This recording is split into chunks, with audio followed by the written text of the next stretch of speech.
विनेश फोगाट पर घटिया टिप्पणी करने वाला भारतीय जनता पार्टी का नेता आखिरकार गिरफ्तार कर लिया गया। वही बीजेपी जिसके तमाम मंत्री संतरी सड़क से लेकर संसद तक कहते हैं कि हम महिला सम्मान करते हैं।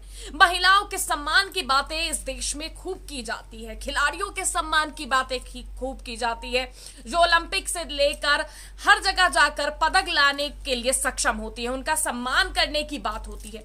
जो नहीं ला रहे उनका भी सम्मान करने की बात होती है, बड़े बड़े बयान दिए जाते हैं।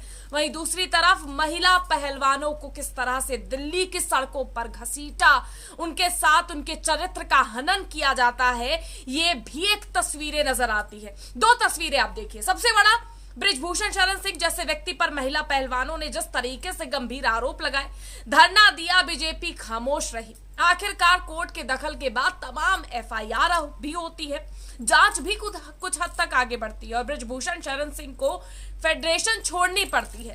तो एक तरफ जहां हमारे खिलाड़ी मेडल लाने के लिए मेहनत करते नहीं थकते, वहीं उनके साथ क्या होता है, उनका यौन शोषण किया जाता है, जिसके लिए वो जब सड़कों पर आवाज उठाती है तो उन्हें घसीटा जाता है, उनके साथ अभद्रता की जाती है और जब वो मेडल लेने तक के करीब पहुंच जाती है और कुछ वजहों से जब वो मेडल हासिल नहीं कर पाती तो कुछ लोग सोशल मीडिया पर चढ़कर उनके लिए अभद्र टिप्पणी करने से भी पीछे नहीं हटते। और ये वो लोग होते हैं, उनमें से होते हैं जो लोग महिलाओं के सम्मान की, महिला सशक्तिकरण की, महिलाओं को देवियों की तरह पूजने की बातें करते हैं। सोचिए, उस राज्य में जहां कहा जाता है कि महिलाएं सुरक्षित है, उस राज्य में आज भी सवाल यही बन उठता है कि क्या वाकई महिलाएं सुरक्षित है?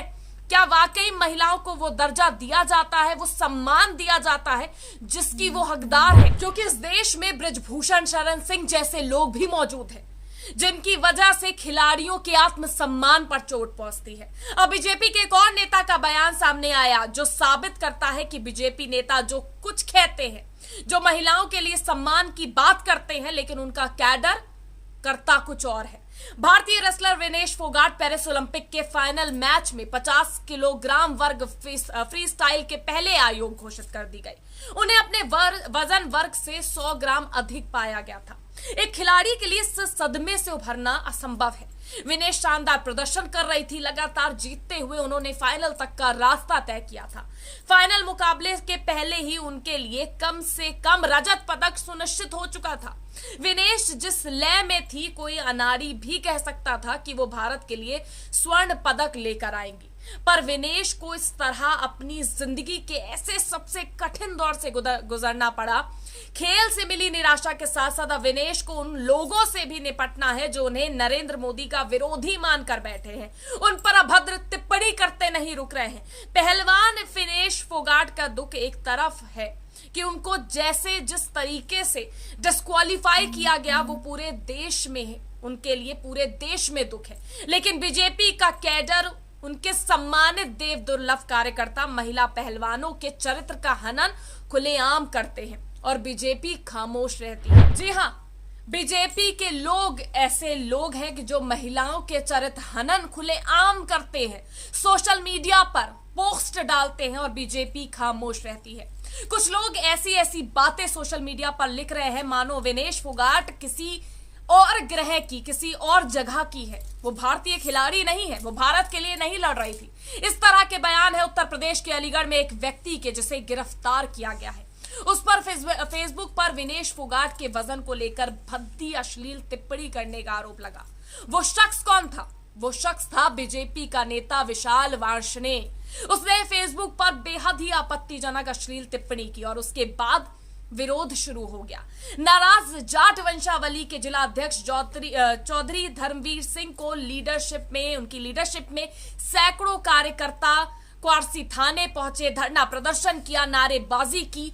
फेसबुक यूजर बीजेपी नेता विशाल वार्ष्णेय के खिलाफ क्वारसी थाने में मुकदमा दर्ज कराया। पेरिस ओलंपिक में विनेश की वजन अयोग्यता की सूचना के बाद सोशल मीडिया में एक पोस्ट वायरल है जिसमें एक विशाल वार्ष्णेय नाम का व्यक्ति जो अपने को बीजेपी कार्यकर्ता बता रहा है, उस पोस्ट में लिखता है, यौन शोषण का आरोप लगा चुकी थी, 2-4 कपड़े उतार देती, 200 ग्राम वजन कम हो जाता। यानी सोचिए, उन महिलाओं के लिए जो कुछ कर रहे हैं, जो इन रूढ़िवादी पीढ़ियों से ऊपर उठ के जब वो खेलती है, देश के लिए खेलती है, आगे बढ़ती है, जब उन्हें धकेल दिया जाता है तो आम सी महिला क्या सोचेगी अपने लिए, और वो उनके लिए क्या सोच रखते होंगे इन जैसे दरिंदे जो बैठे हुए हैं, जिनके दिमाग में, जिनके बुद्धि में सिर्फ और सिर्फ इसी तरह की अश्लील गंदी बातें और महिलाओं के प्रति यही तुच्छ सोच है, जो प्रदर्शित हो जाती है समय समय पर, जो दिख जाती है सोशल मीडिया के जरिए कि ये लोग क्या सोचते हैं। सोशल मीडिया में ये कोई एकमात्र पोस्ट नहीं है जो विनेश पर लिखा होगा। महिलाओं को लेकर इस तरह की इस किस्म की कायरता सिर्फ भारतीय समाज का ही हिस्सा नहीं है, बल्कि ये एक वैश्विक फैलाव है।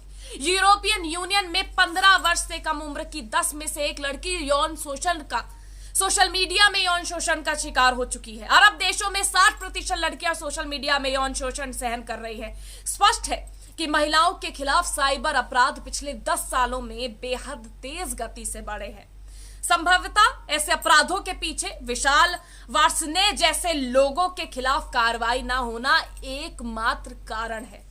भूलना नहीं चाहिए कि अभी कुछ साल ही बीते हैं जब देश की मुस्लिम महिला पत्रकारों की ऑनलाइन बोली जैसी घटनाएं घट रही थी। लोग वेबसाइट बनाकर महिलाओं की खरीद फरोख्त करने का काम कर रहे थे, वो भी बड़े गर्व के साथ कह रहे थे। उन्हें रोकने वाला कोई नहीं था, बल्कि जोर शोर से उसका फैलाव हो रहा था। उसके स्क्रीनशॉट्स लेकर शेयर किए जा रहे थे, उसकी स्क्रीन रिकॉर्ड करके उसको और फैलाया जा रहा था। जब सदन की पीठ से कोई बहुत हुआ बोल देता है, या जब किसी की जुबान 50 करोड़ की गर्लफ्रेंड और कांग्रेस की विधवा कहने पर मजबूर हो जाती है, तो यकीन मानिए उसकी रगों में उनके समाज के संस्कार सड़ रहे होते हैं, ना कि उनकी माताओं द्वारा दी गई सीख। लैंगिक असमानता पुरुषवादी समाज की संजीवनी है। जब तक ये बनी रहेगी, इनकी सत्ता का सितारा चमकता रहेगा। इसलिए समाज महिलाओं को किसी भी हालत में आर्थिक रूप से पिछड़ा रखने की कोशिश ही करता है, और यही कुछ विनेश फोगाट के साथ भी हुआ। या यूं कहूं कि महिलाओं की भागीदारी को लेकर तमाम सरकारों में उदासीनता ही होती है। विश्व बैंक की महिला व्यवसाय और कानून 2022 की रिपोर्ट के अनुसार कामकाजी उम्र की लगभग 240 करोड़ महिलाओं को समान आर्थिक अवसर नहीं मिलते। इसके साथ ही दुनिया के 178 देशों ने ऐसी कानूनी पेचीदगियां बना रखी है जिससे महिलाओं की आर्थिक भागीदारी सीमित हो जाती है। ऐसे माहौल में जब कोई विनेश फोगाट घर, समाज, परिवार से लड़कर बाहर आती है, अपनी मेहनत से सफलता की सीढ़ियां चढ़ती है, तब उसे सिर्फ और सिर्फ सराहना ही मिलनी चाहिए। लेकिन आजकल सराहना भी तो राजनीतिक हो गई है। अब प्रधानमंत्री नरेंद्र मोदी जी को ही ले लीजिए, उन्होंने विनेश को लगातार जीतने पर कोई बधाई नहीं ली, लेकिन जब उसे हरा दिया गया तब उसके पक्ष में सोशल मीडिया पर आए, लेकिन एक भी बार खुद खुलकर देश के सामने ये नहीं कहा कि मैं 140 करोड़ आबादी वाले मुल्क का प्रधानमंत्री हूं। सरकार, भारतीय ओलंपिक संघ और सब मिलकर कोशिश करेंगे। यदि जरा सी भी संभावना होगी तो विनेश के लिए जरूर लड़ेंगे। उल्टा ये हुआ कि उनसे जुड़े लोगों ने ही विनेश का मजाक बनाया और उस पर अभद्र और अश्लील पोस्ट लिखने लगे। व्हाट्सएप पर अभद्र संदेशों को भेजना, फैलाना शुरू कर दिया। मेरा सिर्फ इतना कहना है कि पुरुषों ने ही सारे संस्थान बनाए हैं, वही उस पर सबसे अधिक संख्या में है। वही तय करते हैं कि बलात्कार के बाद भी शादी करवा दी जाए, वही तय करते हैं कि यौन शोषण के बावजूद आरोपी से कुंडली मिलवा दी जाए। आदमी ही तय करना चाहते हैं कि पति पत्नी के रिश्ते में रेप की संभावना है कि नहीं, महिलाओं को आरक्षण देना है या नहीं, ये भी संसद में पुरुषों की आबादी ही तय कर रही है। यही सब है तो महिला कहां है? कहां है वो निर्णायक महिलाओं की भूमिका? नहीं है, जिसके चलते इस तरह की बयानबाजी और इस तरह की मानसिकता उजागर होती है। आपकी क्या राय, कमेंट करके जरूर बताइएगा।